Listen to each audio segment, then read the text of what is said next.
Como foi esse quinto dia por aí, Zé? Parece que houve uma escalada aí na tensão e até ameaça de prisão nós tivemos, é isso, Zé? Boa noite. É isso mesmo. É um massacre. Está sendo assim repetidamente. Primeiro o ministro Marcelo Queiroga e agora o ex-secretário Fábio Van Garten. E é o que espera aqui em Brasília, no plenário desta CPI, o ex-ministro da Saúde, e é real a chance de um novo massacre, Eduardo Pazuello. É por isso que ele está sendo orientado por uma assessoria jurídica muito boa e treinado para entender como funciona um plenário de uma CPI. Isto não é investigação, isto é uma máquina de triturar reputações. É isso que os senadores Renan Calheiros, Osmar Aziz, Randolfo Rodrigues tentam fazer no plenário desta CPI da Covid. E que o próprio relator já antecipa que não vai investigar nenhum desvio de dinheiro público, mas se houve ou não omissão do governo e o que ele chama de genocídio. Por isso que fez bem o senador Flávio Bolsonaro em ir ao plenário colocar as coisas nos lugares. Senhores, nós estamos falando aqui que o senador Renan Calheiros, isso mesmo, o senador Renan Calheiros pediu a prisão do ex-secretário do presidente Jair Bolsonaro, Flávio Van Garten. É isso mesmo, Renan Calheiros pedindo a prisão de alguém. A sessão foi suspensa e a ideia é que seja votado ainda hoje. Pelo menos 3 votos já estão favoráveis a esta prisão.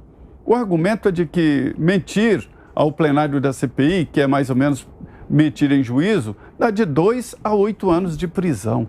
Veja bem. Agora, investigar mesmo o que aconteceu com o dinheiro enviado pelo governo federal aos estados e municípios, nada. São 60 bilhões de reais. Só a rubrica para estados e municípios em virtude da pandemia. Vou repetir, 60 bilhões de reais. Alguns estados receberam mais, muito mais, do que se não houvesse a pandemia, ou seja, estados e municípios lucrando com a pandemia. Esta CPI está se desmoralizando sozinha. Só a fala do relator de que não investiga desvios, CPI é para isso, é para investigar crimes. Só isso aí já bastaria para desmoralizar a CPI. Portanto, estão tentando crucificar o Fábio Van Garten, que tem vários adversários, vários inimigos, entre esses representantes da velha política ali no plenário da CPI.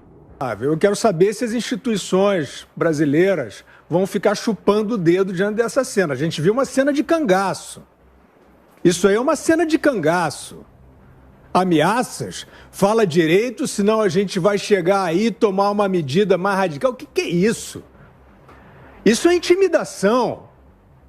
Isso é intimidação. Isso não está em código de CPI porcaria nenhuma. Isso é cangaço. Isso é coisa de mafioso. Agora você não tem a proteção. Cuidado aí. Que conversa é essa?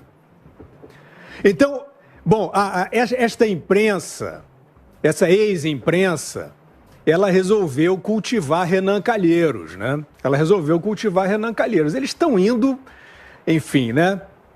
Eles passaram já há muito tempo do ponto, né? Para vender aquele jornalzinho com aquela cartilhinha.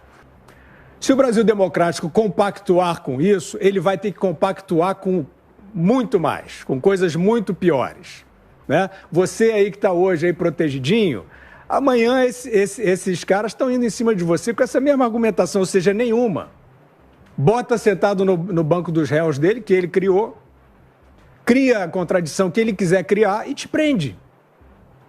É assim que está e não vai acabar bem. O Renan Calheiros dizendo isso e ameaçando alguém com voz de prisão tem de ser chamado de vagabundo mesmo. Não há outro nome. Eu estranho a passividade da bancada governista. O Renan Calheiros tem de ser lembrado a todo tempo, que ele tem, a Ana Paula até falou, a gente não consegue saber direito quantos processos ele tem, dormindo no STF. STF prende, né, um deputado que se valeu do seu direito constitucional para criticar a corte, mas deixa em liberdade um Renan Calheiros e os seus asseclas, né, comparsas que estão nessa CPI, sob os aplausos das esquerdas brasileiras que aceitam qualquer um, né?